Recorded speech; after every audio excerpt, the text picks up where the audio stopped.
Tahun 1952. Sebuah negara muda di Timur Tengah sedang menghadapi momen yang sangat menentukan. Presiden mereka baru saja meninggal, dan negara itu harus memilih pemimpin baru. Tetapi kandidat yang mereka pilih bukan seorang jenderal, bukan seorang politisi, bahkan bukan diplomat. Mereka memilih seorang ilmuwan. Namanya adalah Albert Einstein. Ya, orang yang menemukan persamaan paling terkenal dalam sejarah manusia, hampir menjadi presiden negara bernama Israel. Namun ketika tawaran itu datang, Einstein menolaknya. Dan alasan sebenarnya mungkin jauh lebih politis daripada yang pernah dia ungkapkan. Untuk memahami cerita ini, kita harus kembali ke sebuah periode yang sangat rapuh dalam sejarah dunia. Awal 1950-an. Dunia baru saja keluar dari kehancuran World War II. Perang itu tidak hanya menghancurkan kota dan negara, ia juga menghancurkan kehidupan jutaan manusia. Salah satu tragedi terbesar dalam perang itu adalah Holocaust, pemusnahan sistematis terhadap orang Yahudi di Eropa. Setelah tragedi tersebut, muncul sebuah kesadaran baru di kalangan komunitas Yahudi di seluruh dunia, bahwa mereka membutuhkan sebuah tempat yang benar-benar aman, sebuah tanah yang dapat mereka sebut sebagai rumah. Ide ini sebenarnya sudah lama ada. Ia dikenal sebagai Zionisme. Tetapi setelah Perang Dunia Kedua, ide itu berubah dari mimpi menjadi kebutuhan mendesak. Pada tahun 1948, negara Israel akhirnya dideklarasikan. Namun kelahirannya tidak pernah sederhana. Wilayah yang sama juga dihuni oleh masyarakat Arab Palestina. Mereka dikenal sebagai Palestinian people. Dan sejak hari pertama berdirinya Israel, konflik langsung meledak. Perang regional pertama di Timur Tengah modern dimulai hanya beberapa hari setelah deklarasi kemerdekaan. Dengan kata lain, Israel lahir di tengah ketegangan geopolitik yang luar biasa. Di tengah situasi itu, Israel membutuhkan figur yang mampu memberikan stabilitas dan legitimasi. Tokoh itu adalah seorang ilmuwan kimia sekaligus diplomat Zionis bernama Chaim Weizmann. Weizmann bukan sekedar presiden simbolik. Ia adalah salah satu arsitek diplomasi yang membantu Israel mendapatkan pengakuan internasional.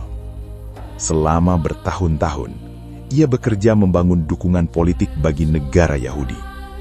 Namun pada tanggal 9 November 1952, Weizmann meninggal dunia.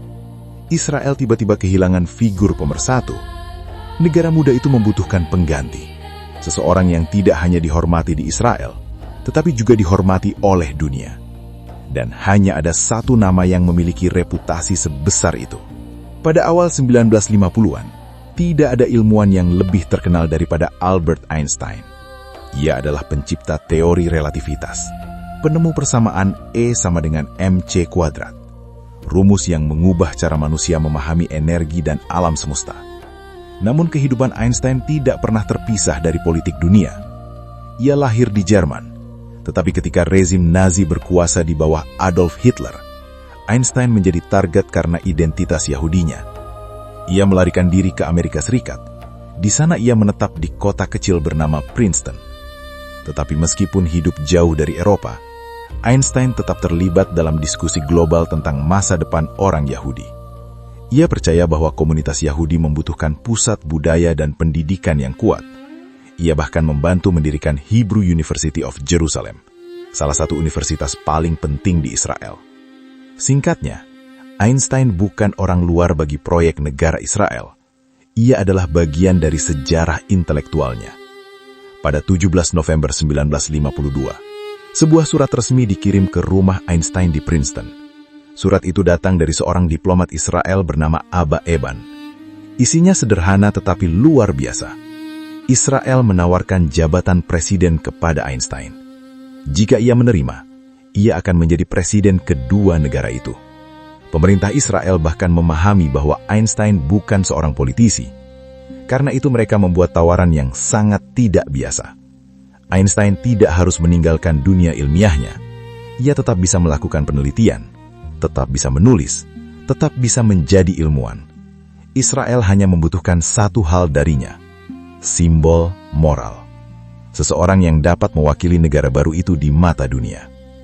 Beberapa hari kemudian, Einstein menulis surat balasan, dan jawabannya mengejutkan. Ia menolak.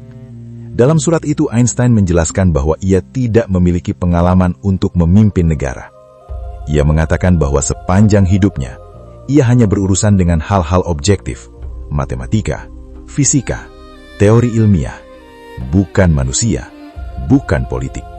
Ia juga menyebutkan usianya yang sudah lanjut, 72 tahun, dan ia merasa tidak memiliki kemampuan interpersonal yang cukup untuk menjalankan jabatan publik. Jawaban itu terdengar sangat sederhana, terlalu sederhana, dan bagi banyak sejarawan, mungkin alasan tersebut bukan seluruh cerita.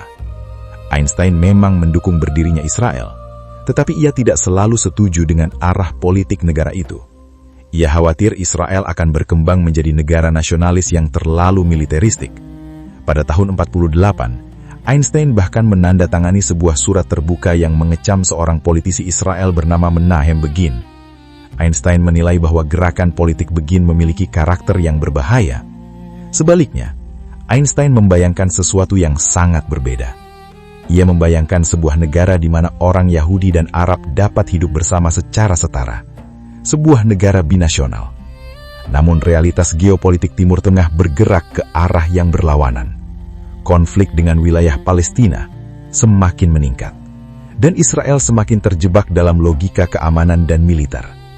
Einstein melihat semua itu, dan mungkin ia memahami konsekuensi dari keputusan yang akan ia ambil.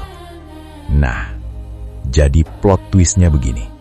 Secara resmi, Einstein menolak karena usia dan kurang pengalaman. Namun mungkin ada alasan yang jauh lebih dalam. Jika Einstein menerima jabatan Presiden Israel, ia tidak lagi menjadi ilmuwan universal. Ia akan menjadi simbol politik, dan simbol politik selalu memiliki pihak. Sebagai ilmuwan, Einstein berbicara untuk seluruh umat manusia. Tetapi sebagai Presiden Israel, ia hanya berbicara untuk satu negara. Di tengah konflik Timur Tengah yang semakin rumit, itu berarti memilih sisi. Dan mungkin pria yang menemukan teori relativitas memahami sesuatu yang lebih besar daripada sekedar politik.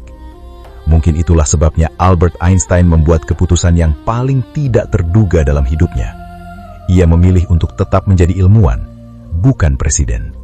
Dan dengan menolak kekuasaan, ia justru mempertahankan sesuatu yang lebih besar.